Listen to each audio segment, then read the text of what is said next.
성도 여러분 안녕하셨습니까? 행복한 안식일이 시작되었습니다.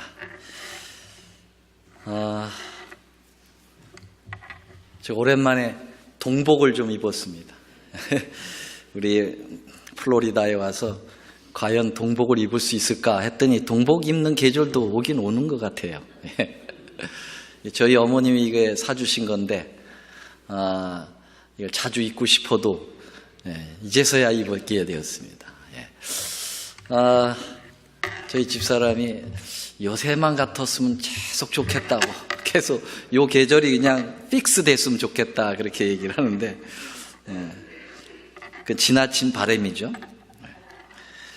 지난 한 주 동안에는 우리가 연말 기도 주일로 참 은혜 충만한 시간들을 보냈습니다. 마치 표현을 하자면은 한 주 동안 열병을 앓았던 그런 것 같았어요. 새로운 경험을 한 것 같습니다. 여러분들도 그렇게 은혜를 많이 받으셨습니까?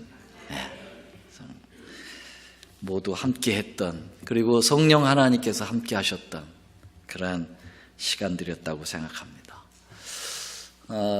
제가 금요 저녁 예배 사용하는 것이 참 오랜만에 이 시간을 쓰는 것 같아요. 한 달 반이나 됐을까 그렇게 생각이 되는데요.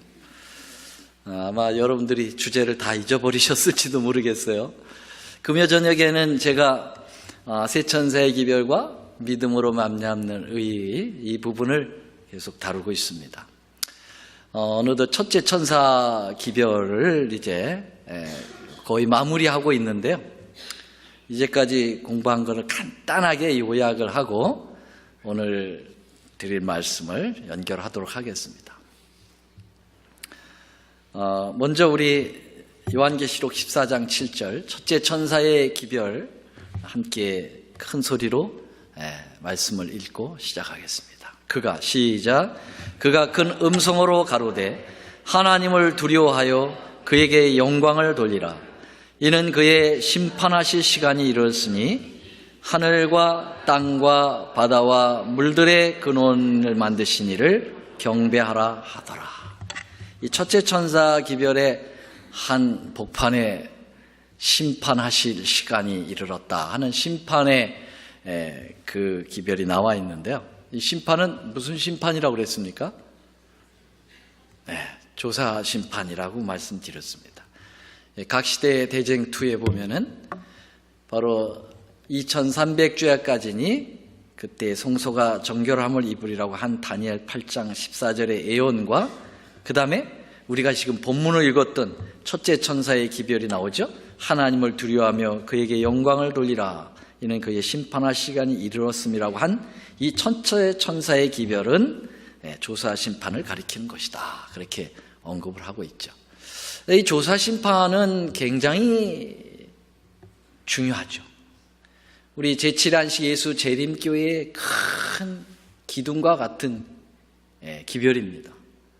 조사 심판이 이 기둥이 흔들리면 교회가 흔들 만큼 굉장한 그러한 하나님의 진리의 말씀이 이 조사 심판 속에 있다고 말씀을 드렸어요.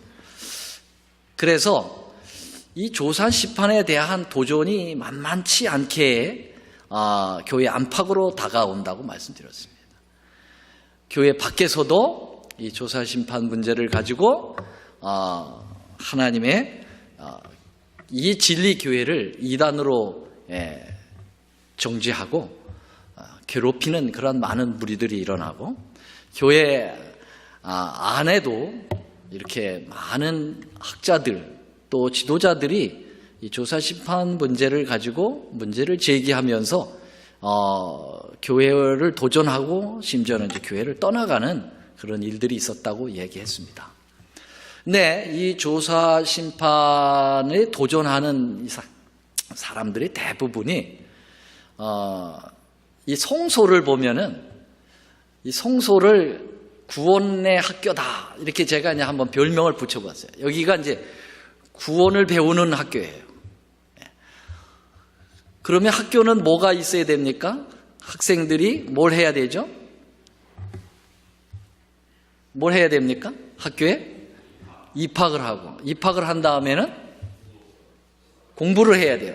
여기 수학이라는 것은 매스매틱을 얘기하는 게 아니고 공부를 해야 된다. 공부한 다음에는 그 다음에 뭐 하죠? 여기네. 졸업을 해야 됩니다. 그렇죠? 이렇게 3단계를 거쳐서 이제 학생이 구원의 문을 들어와 가지고 졸업을 해서 구원에 이르게 되는 것을 우리 주님이 성서에 잘 가리키고 있는데요. 이 조사 심판을 부정하는 사람들은 입학은 아주 강조해요.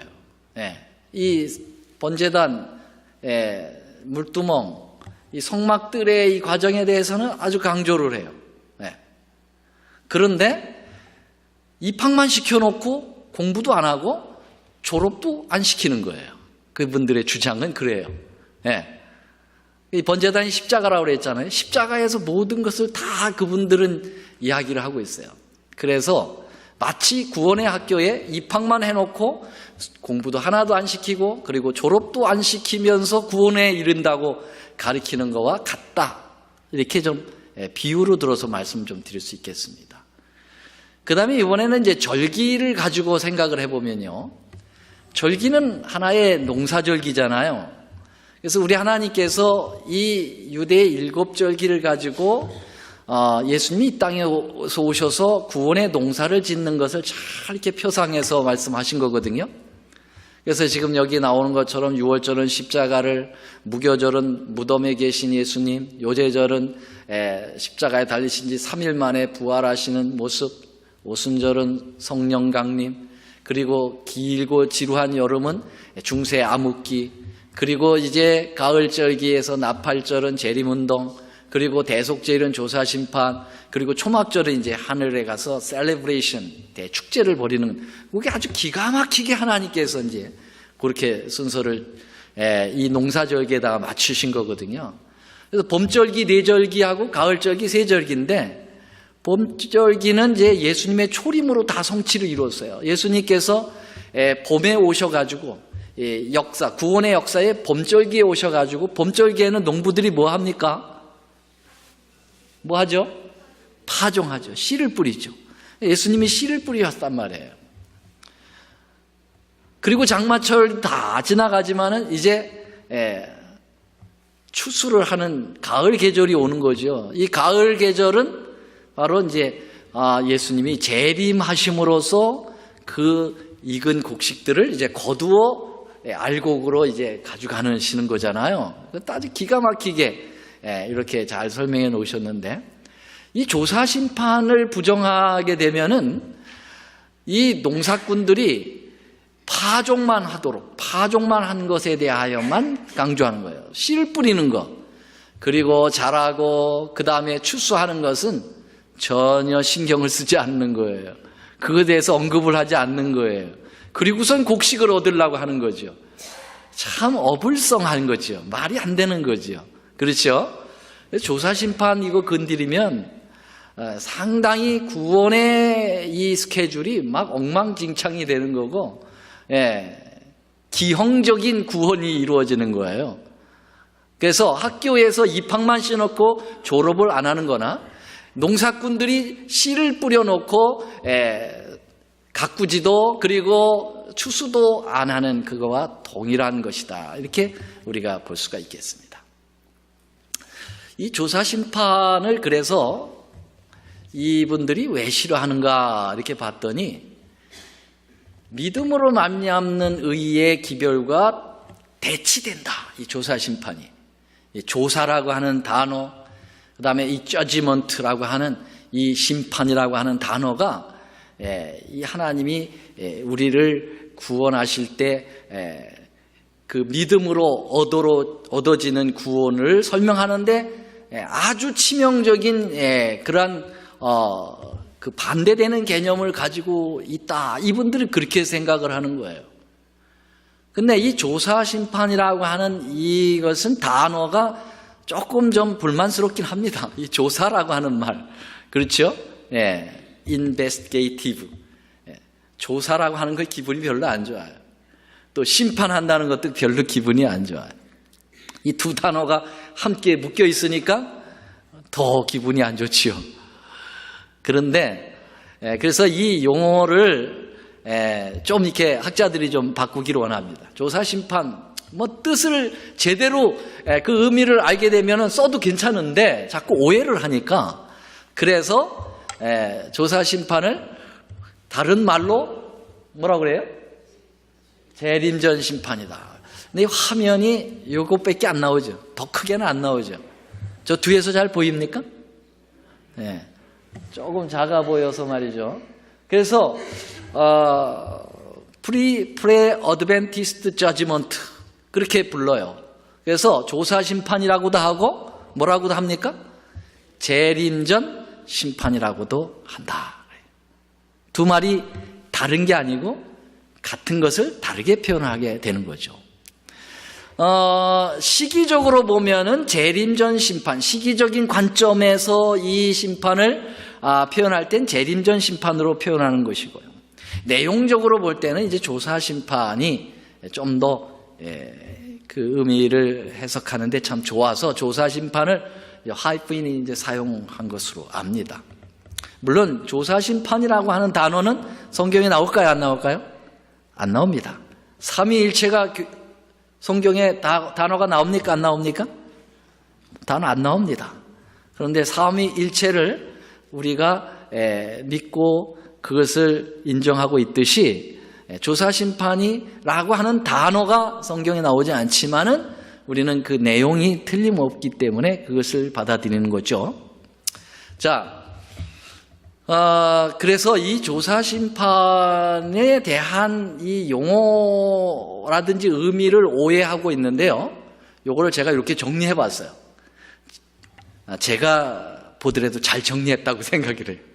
여러분 보시기에는 어떻게 될지 모르지만. 자, 여기 이 하늘색 글씨를 제가 좀 정리를 해 봤거든요. 조사심판, 요거 한번 같이 읽어보겠습니다. 시작. 조사심판에서 조사는 죄를 찾아내는 조사가 아니다 이거예요. 요게 죄를 찾아내가지고 정죄하는 조사면은 굉장히 부담스러워요.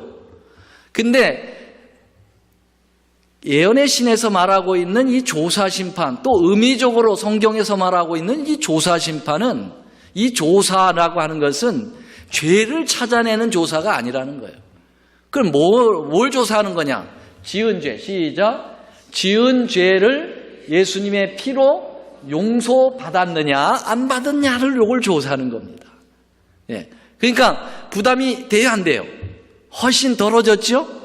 예. 예수님의 피를 적용했느냐 안 했느냐 이걸 따지는 거지 내가 죄를 얼만큼 졌느냐 안 졌느냐 그거 아니라는 거죠.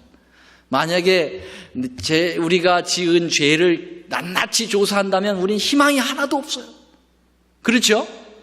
그런데 우리가 희망이 있는 것은 우리의 모든 죄를 다 누가 용서하십니까? 예수님이 다 용서하셔요. 그렇습니까? 안 그렇습니까? 그러니까 예수님을 내가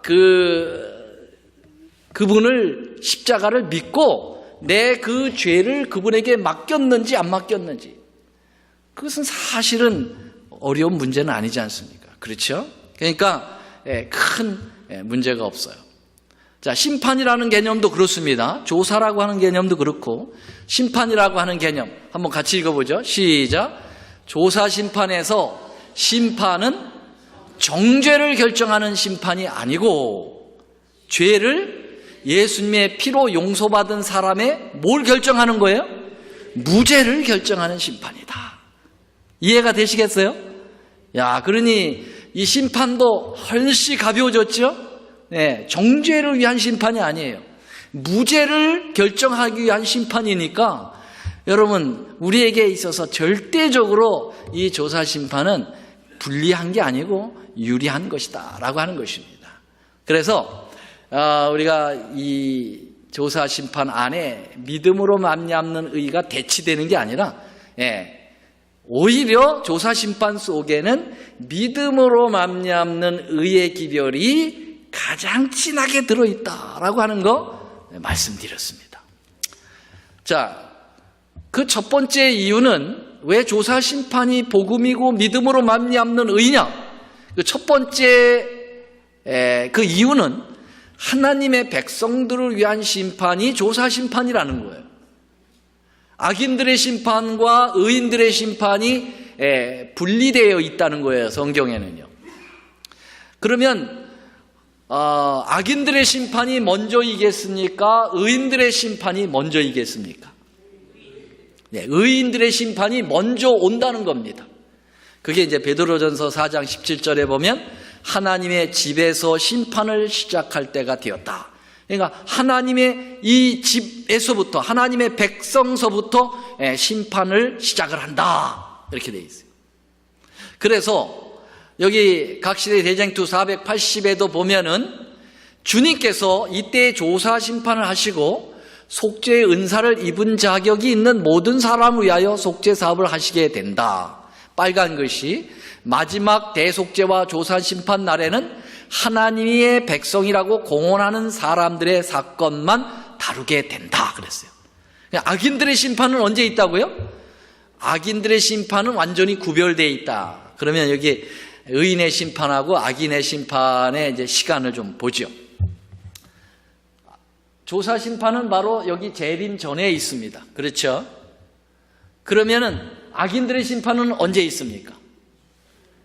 재림과 천년기, 재창조의 천년기, 바로 그 사이에 여기 구원받은 의인들이 왕노릇한다 그랬어요. 그렇죠? 그리고 심판할 권세를 받는다, 그렇게 얘기했습니다. 그렇죠?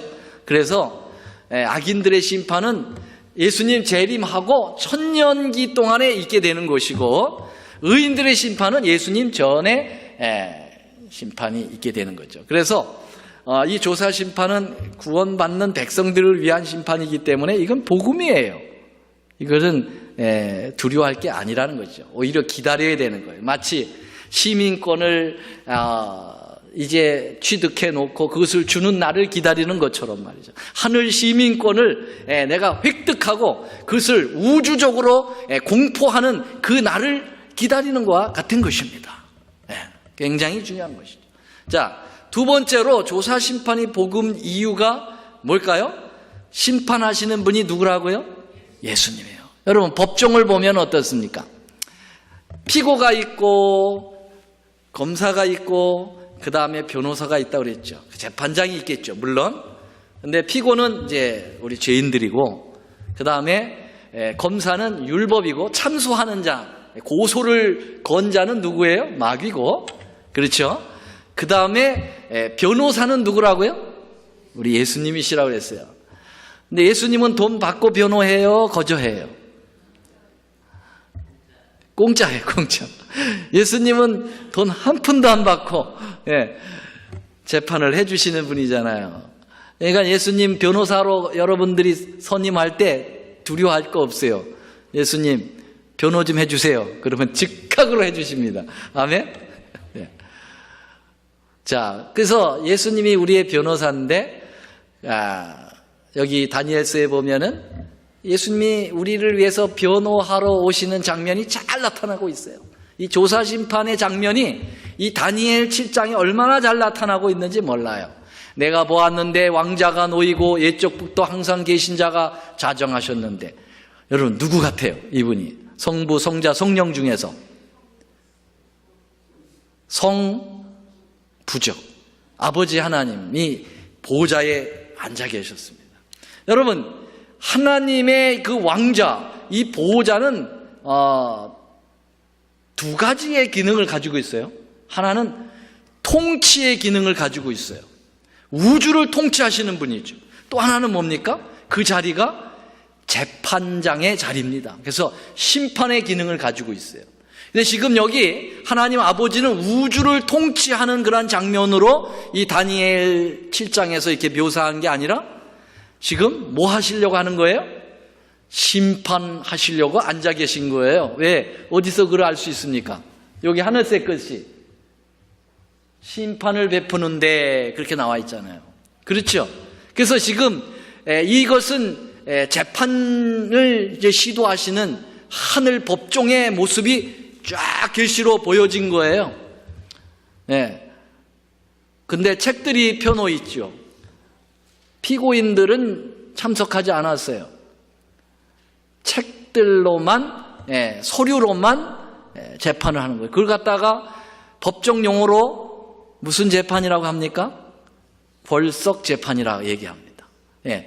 피고가 오지 않아도 서류만 가지고 재판하는 재판을 골석 재판이라고 그래요. 조사 심판은 골석 재판이에요. 우리가 거기 하지 않아요. 지금 우리 예수님이 하늘에서 책들을 가지고 심판을 하고 계신 거죠. 자, 그런데 여기 보세요. 드디어 이 재판 자리에 변호사가 드디어 나타납니다. 보통 변호사들은 뭘 타고 옵니까? 변호사들 돈 많으니까 좋은 차 타고 오죠. 그렇죠? 좋은 세단 타고 쫙 까만 세단, 주로 까만 세단 타더라고. 딱 타고 내려요. 폼 잡고. 근데 예수님은 무슨 차 타고 오세요? 하얀 차, 무슨 차? 구름차 타고 오세요. 예수님 참 변호사 멋있으세요. 굉장히 자연적이죠. 구름을 타고. 자, 7장 13절 한번 같이 읽어볼까요? 시작. 내가 또 밤 이상 중에 보았는데 인자 같으니, 인자는 누굽니까? 예수님이 뭘 타고요? 하늘 구름을 타고 이 땅으로 오십니까? No. 어디로 가세요? 이 하늘 법정으로 출두하시는 거예요. 뭐 하기 위해서? 뭐 하기 위해서? 우리를 변호하시기 위하여. 히브리서 또 찾으면 나오는데 그거 다 공부했기 때문에 시간 없어요. 히브리서에 보면은 손으로 짓지 아니한 하늘의 장막에 들어가시는데 우리를 위하여 그렇게 말씀하셨어요. 그래서 예수님이 우리를 위하여 지금 하늘 법정의 변호사로 오신 거예요. 근데 이 보좌에 딱 앉아 계신 우리 하나님 아버지께서 당신의 이 심판 자리를 놀랍게도 아들에게 양도하는 모습을 보게 됩니다.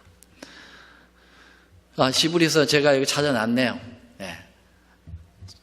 참꽃의 그림자, 손으로 만든 성소에 들어가지 아니하시고, 이 지상 성소가 아니죠. 오직 하늘에 들어가사 하늘 성소에 들어가셨는데 누구를 위하여? 우리를 위하여. 어디에? 하나님 아버지 앞에 나타나셨다. 그래서 여러분, 구약의 다니엘 7장하고 신약의 히브리 9장하고 쫙 연결이 되어 있는 거예요. 참 재미있어요.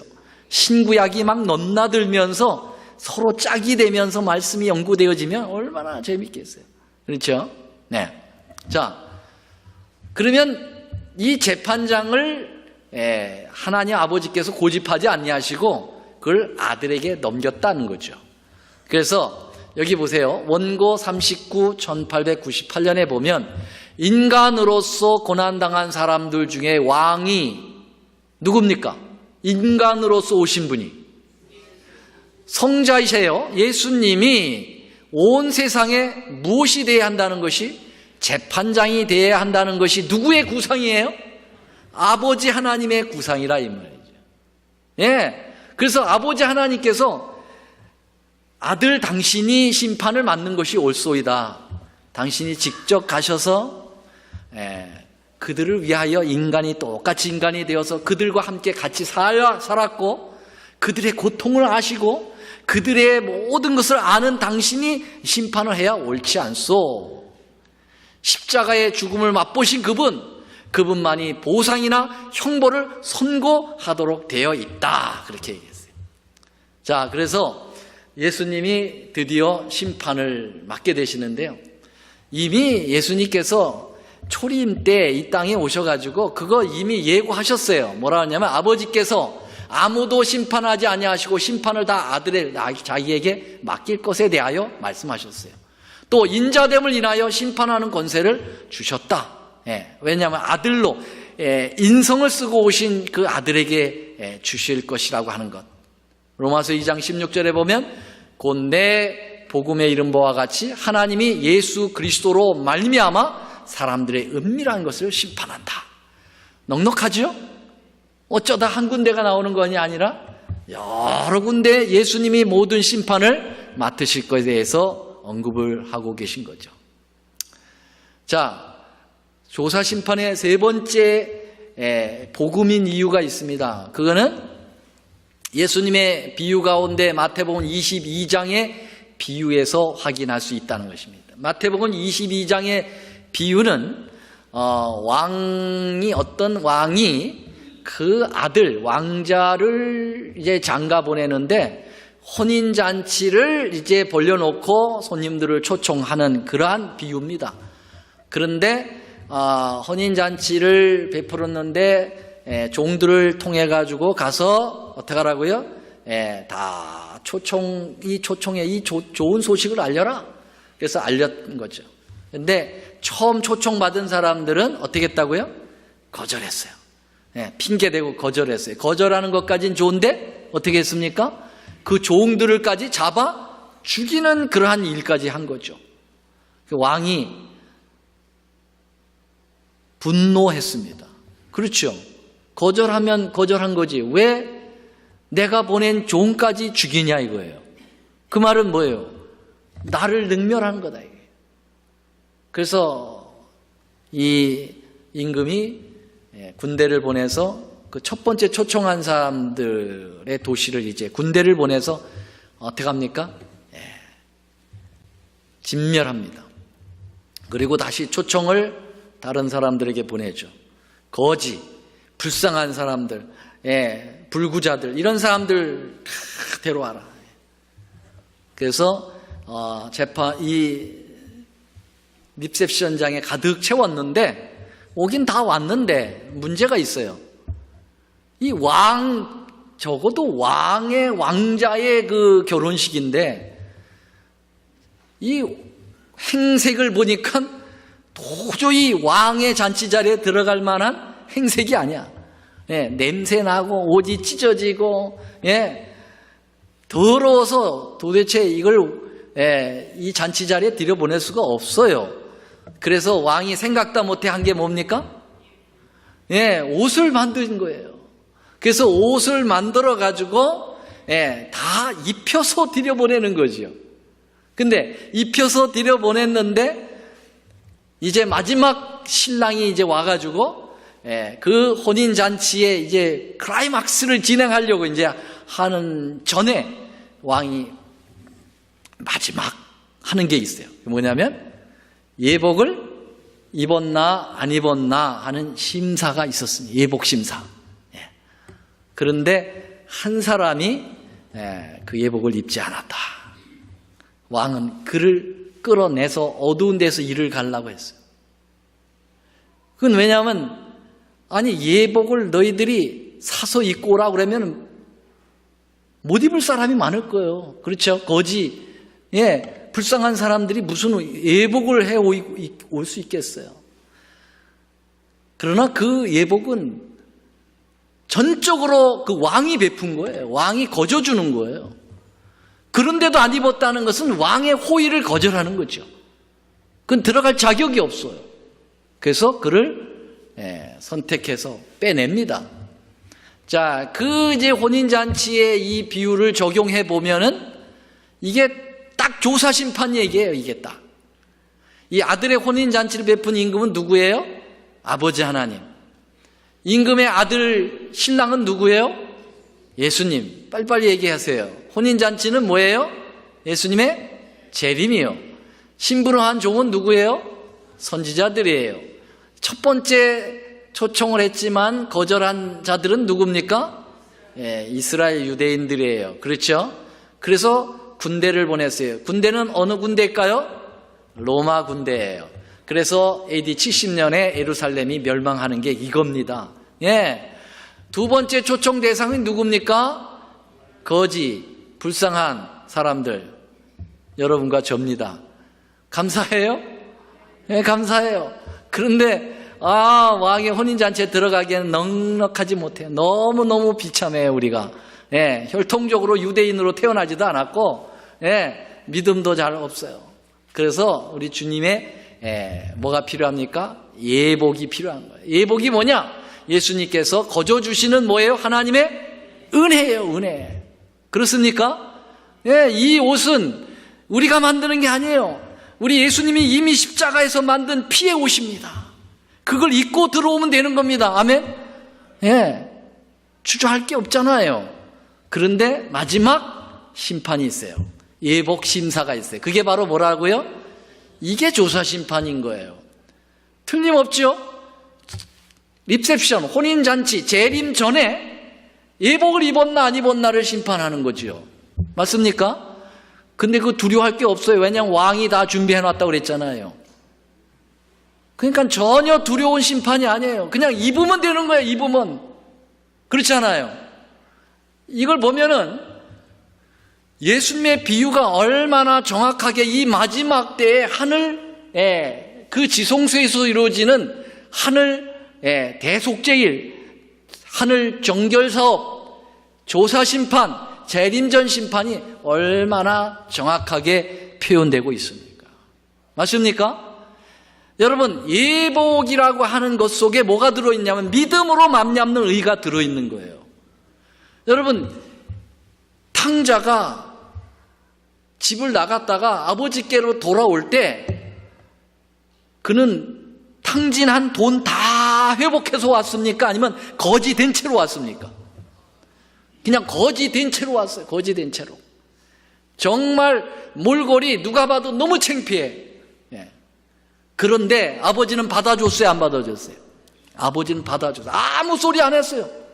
야, 이게 옷이라고 이걸 입고 왔느냐? 너 내가 준 돈 다 어디다 갔느냐? 돈 내놔봐라. 그거 요청하지 않았어요.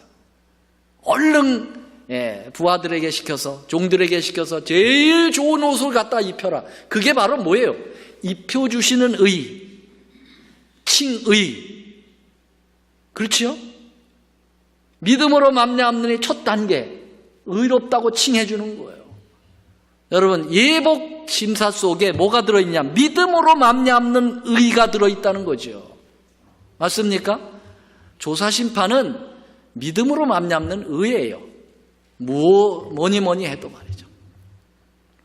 그래서 우리 주님은 이 놀라운 이 조사심판을 통해서 우리의 구원이 어떻게 오고 있는지, 그리고 얼마나 쉽게 이 구원에 다가오도록 죄인을 초청하시는지를 우리 주님은 정확하게 표현한 거예요. 근데 이 조사심판을 자꾸 부정하고 이것이 믿음으로 말미암는 의와 대치된다고 하고 자꾸 주장하는 그런 사람들은 도대체 어떻게 성경을 읽을기에, 어떻게 성경을 보길래 이렇게 무지하나, 그렇게 생각을 해보는 거죠. 여러분, 조사심판의 기별을 가지고 있는 이 남은 교회야말로 진짜 하나님의 말씀을 제대로 받아들이는 교회라고 믿습니다. 아멘? 네. 아멘 소리가 너무 작은 것 같아요. 여기 보세요. 화이트인도 얼마나 분명하게 얘기했냐면 그 잔치에 참석하는 모든 손님을 위하여 예복이 준비되었다. 노란 글씨, 시작.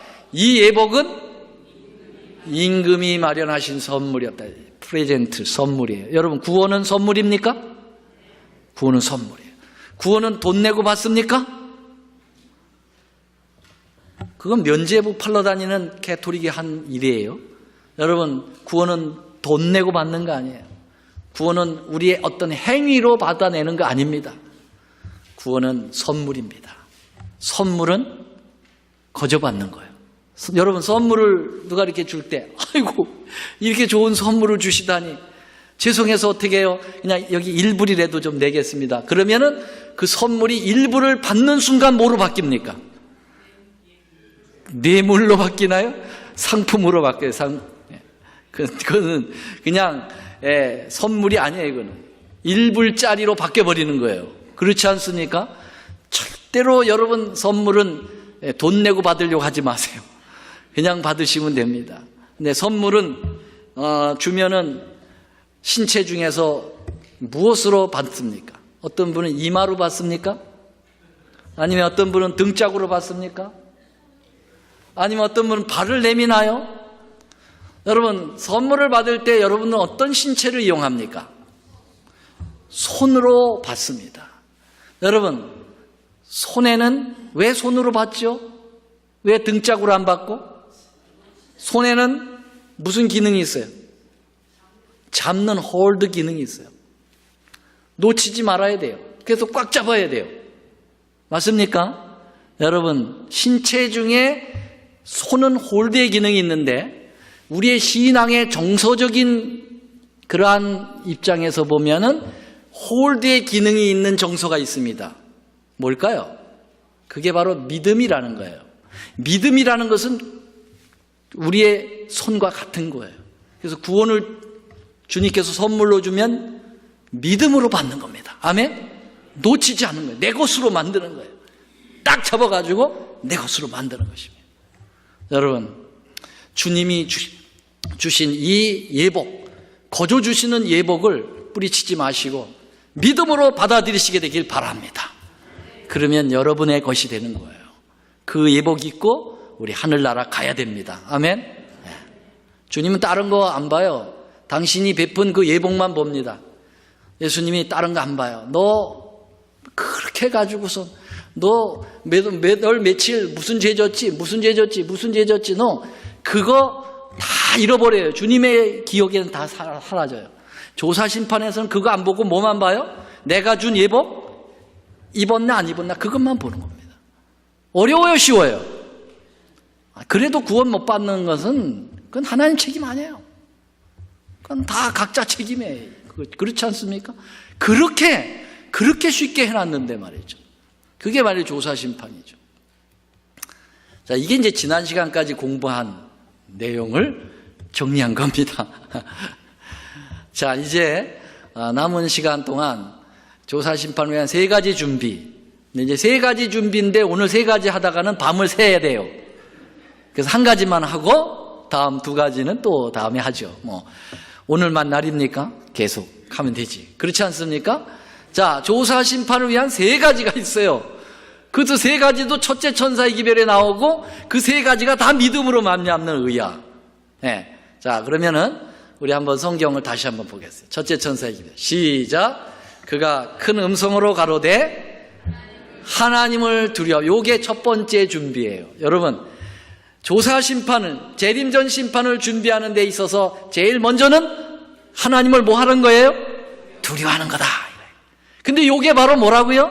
믿음으로 말미암는 의라는 거예요. 이게 두려워하는 게 무슨 믿음으로 말미암는 의냐?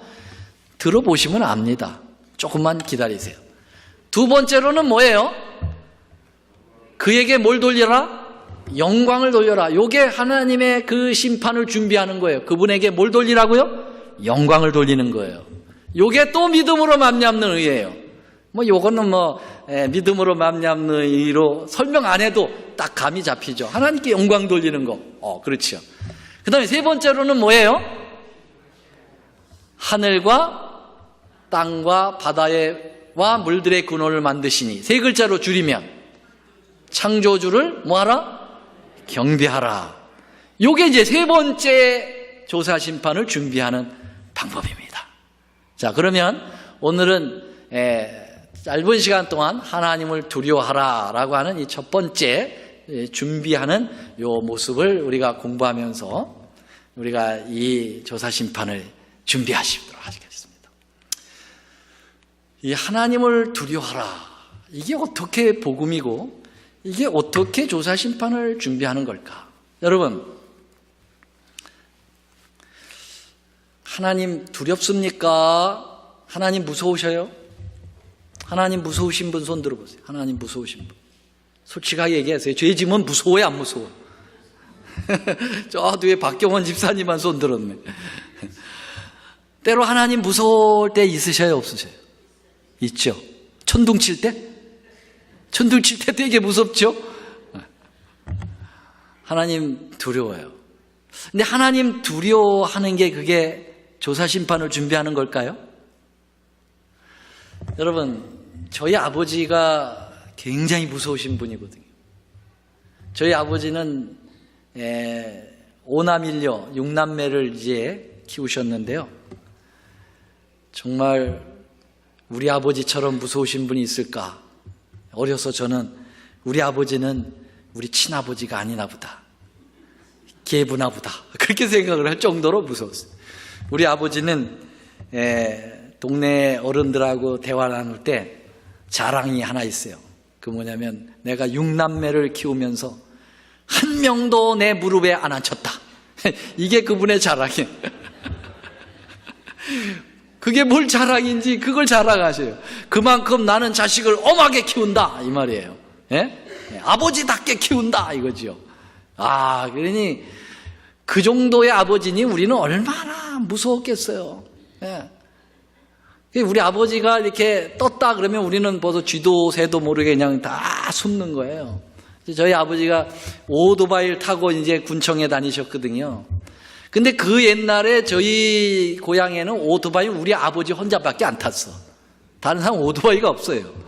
그럼 동네 어귀에 딱 오토바이 소리가 들리면은요, 그게 우리 집까지 들려요. 예. 그래서 오토바이 소리가 딱 났다 그러면은 그렇게 자유롭게 놀던 우리 형제들은 삽시간에 없어집니다. 어디로? 아버지가 뜨기 때문에. 그래서 아버지가 들어오시면은 건너방에 다 모여 있어요. 근데 아버지께서 건너방에 뭘 가지러 오시면 또 안방으로 다 갑니다.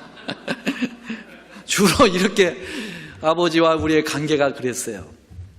근데 어느 날 제가 이 아이들하고 장난을 치다가 너무 피곤해가지고 일찍 그 안방에 와가지고 이제 선잠을 잔 거예요. 낮잠을 잔 거죠. 예. 근데 오토바이 소리가 들리는 겁니다. 그러면 어떻게 돼요? 벌떡 일어나서 도망을 가야 되는데 우리 형제들은 벌써 다 없어졌어. 그런데 저는 너무 피곤해가지고 일어나기 싫어. 그래서 자는 척하면 아무리 무서운 아버지도 건들지 않겠지. 그래가지고 그냥 자는 척해서 이렇게. 근데 드디어 아버지께서 딱 들어오시는 거. 어떻게 될까? 그냥 들어오시면서 그냥 제 똥방댕이를 탁 거두어 찰 것으로 예상을 했었습니다마는 그게 아니었어요.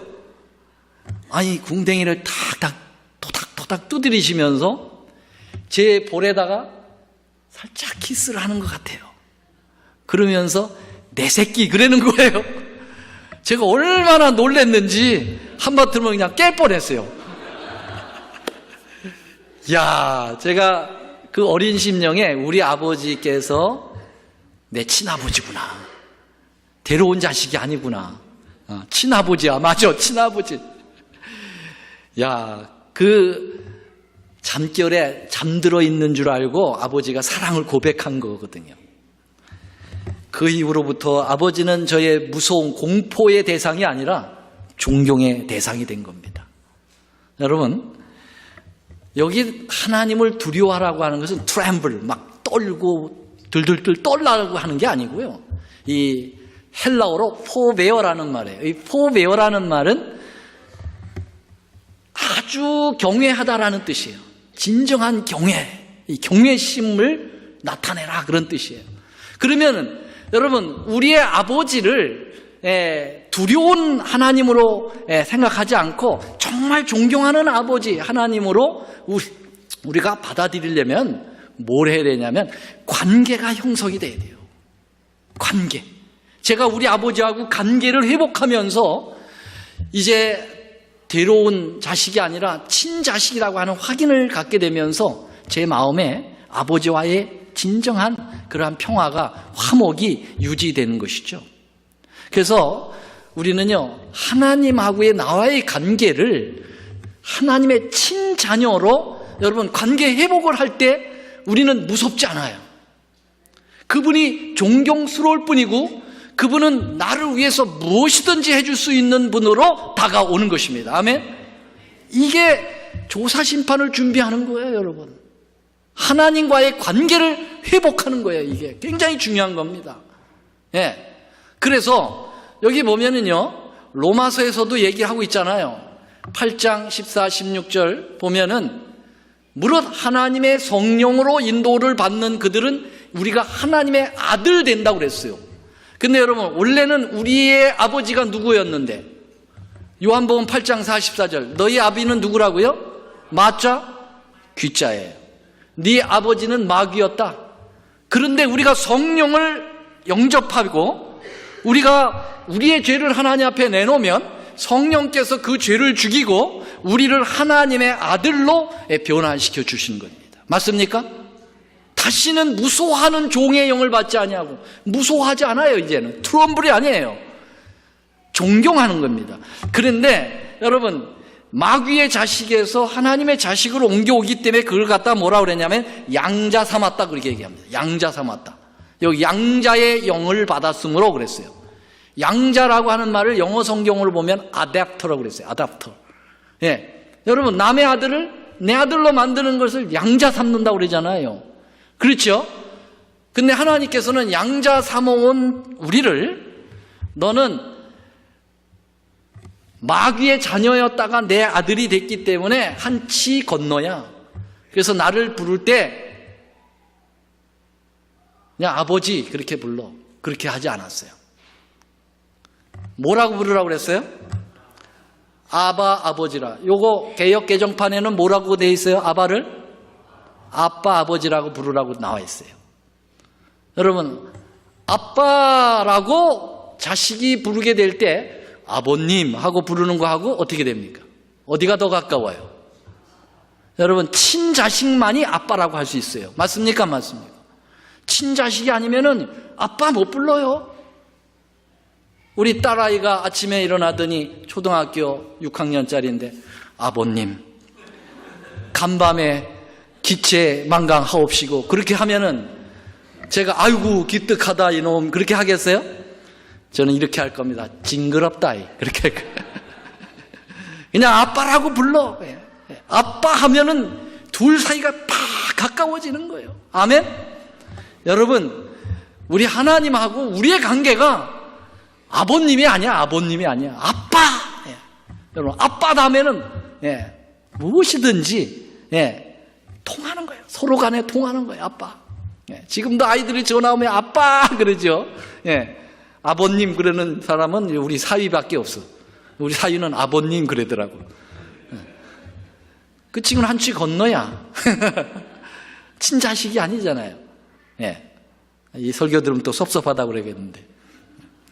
어떻든 여러분, 우리 하나님이 우리를 아빠라고 부르도록 허락했다는 것입니다. 이 관계를 회복할 때 우리는 여러분 진정한 조사 심판에 임할 수가 있는 겁니다. 맞습니까? 재림전 심판은 하나님과의 관계 회복이 최급선무예요. 관계가 회복이 안 되면 여러분, 관계가 회복이 안 되면 뭐 하려고 하느냐면 자꾸 거래하려고 듭니다. 아버지가 무서우니까 내가 이만큼 할 때 아버지는 나를 이만큼 인정해 줄 거다. 그래가지고 자꾸 거래를 하려고 드는 거예요. 여러분, 구원이라고 하는 것은 거래입니까? 아닙니까? 거래 아닙니다. 구원은 관계입니다. 따라서세요. 구원은 거래가 아니다. 구원은 관계다. 아멘? 잊어버리시면 안 됩니다. 이게 시간이 다 돼가지고 하나 얘기를 더 해야 돼. 저기 조금 더 일찍 가는군요. 한 얘기만 하고 이제 마칩니다. 제가 첫 목회지에서 어떤 여집사님하고 이제 방문을 가는데, 이 여집사님이 이런 얘기 이제 방문하다 보면 이런 얘기 저런 얘기 하는데 자기 딸 얘기를 하는 거예요. 자기 딸 얘기 하는데 자기는 딸이 둘이 있대요. 그런데, 큰 딸은, 작은 딸은 아주 야무져. 근데 큰 딸은 약간 푼숙기가 있어요. 푼숙기. 큰 딸이. 그래가지고 엄마가 이제 이 큰 딸에서 좀 잘해주는 것 같아요. 근데 어느 날, 이 작은 딸이 학교를 간 사이에 방 청소를 하는데, 이 일기장을 보게 됐어요. 근데 그 일기장에 기가 막힌 사연이 적혀 있는 거예요. 뭐라고 적혀 있느냐면, 나는 이 집에 데려온 딸이다. 그래서 나는 열심히 일을 해야 된다. 그러고 보니까 얘가 이상 행동을 하는 걸 엄마가 감지했어요. 일을 그렇게 열심히 해. 언니 속옷까지 지가 다 빨아줘. 근데 밥은 조금 먹으면서 자꾸 눈치를 보는 거예요. 얘가 왜 이럴까 그랬는데 일기장에서 그 원인을 발견한 거예요. 보니까 이 엄마가 언니가 약간 푼숫기가 있고 좀 모자른 듯 하니까 거기에 관심을 기울이다 보니까 이 둘째 딸아이에 대하여 좀 소홀히 한 거예요. 거기다가 아빠가 장난으로 뭐라냐, 너는 주워 왔어, 이렇게 얘기를 한 거예요. 옛날에 그 장난 많이 쳤잖아요. 근데 그 말이 진짜인 것 같다. 나는 주워 왔다. 우리 부모님은 언니만 친자식처럼 한다. 이래가지고 얘가 이제 주워온 자식으로 자기를 인정해버렸어요. 그러니까 어떻게 해야 돼요?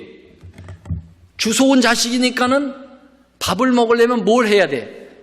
밥값을 해야 돼, 밥값. 그러니까 열심히 일하는 거예요. 설거지하고 언니 속옷도 빨아주고 그래야 밥값을 해서 밥 먹어도 괜찮다. 그래도 밥도 많이 먹어, 안 먹어? 조금 먹어. 왜? 데려온 딸이니까. 자꾸 부모, 그 아버지 엄마하고 자기하고 거래를 하려고 하는 거야, 이 아이가. 거래를 하는 거야. 뭐가 형성이 안 되니까. 관계가 깨지니까요. 관계가 깨지니까 거래를 한단 말이에요. 여러분, 하나님 아버지와 우리가 관계가 깨지면 뭐 하려고 합니까? 거래하려고 하는 겁니다. 거래라는 게 뭐냐면 나의 어떤 행위를 통해서 하나님의 뭐를 받아내려고 하는 거예요. 그게 행위로 말미암는 의입니다. 아멘? 자꾸 뭘 해가지고 뭘 내가 얻으려고 하는 거예요. 그러니까 신앙이 피곤한 거예요. 왜냐하면 제대로 못하면 구원이 사라져버리는 것 같고, 못하면 하나님이 나를 벌 주시는 하나님으로 금세 다가오고 있기 때문에 이게 피곤한 거예요. 이거 해결되지 않으면 여러분 세천사의 기별 해결 안 됩니다. 조사심판 해결 안 돼요. 관계 회복해야 돼요. 관계 회복. 이해가 되시겠습니까? 이거 이해뿐만 아니라 우리의 삶 속에서 이거 개선해야 돼요. 우리는 우리 하나님 아버지 아빠라고 부릅니다. 아빠. 그 정도로 주님과의 관계가 회복이 돼야 돼요. 아멘? 이해를 잘 하시는지 모르겠네. 이해가 잘 됐으면 좋겠습니다. 이 중요한 거. 자, 다음에는 두 번째 하나님께 영광 돌려라. 그거 하고 창조주를 경배하라. 이 부분을 가지고 다음 시간에 공부하도록 하겠습니다. 다음 주에 빠지시는 분들은 천추에 한이 맺힐 수 있습니다. 이거 아주 중요한 거예요. 그러니까 절대로 빠지시면 안 돼요. 이 세 천사의 기별, 믿음으로 말미암는 이 차원으로 우리가 공부하고 그것을 회복하지 않으면 우리 정말 신앙 이거 어렵습니다. 마지막 때. 꼭 그렇게 다음 주에 더 많은 분들이 오시게 되길 간절히 바라면서 말씀을 마치겠습니다. 감사합니다. 은혜를 감사합니다. 저희들에게 재림전 심판이라고 하는 귀한 기별을 저희들에게 허락하여 주셨습니다. 주님, 저희들이 예수님 사랑하고 우리 하늘 아버지를 아빠라고 부를 수 있는 특권 주심에 대하여 감사합니다. 주님, 우리 주님과 함께 우리 하늘 본향에 영원히 있고 싶사오니 저희들 받아 주시옵소서. 예수님의 이름으로 간절히 기도드립니다. 아멘.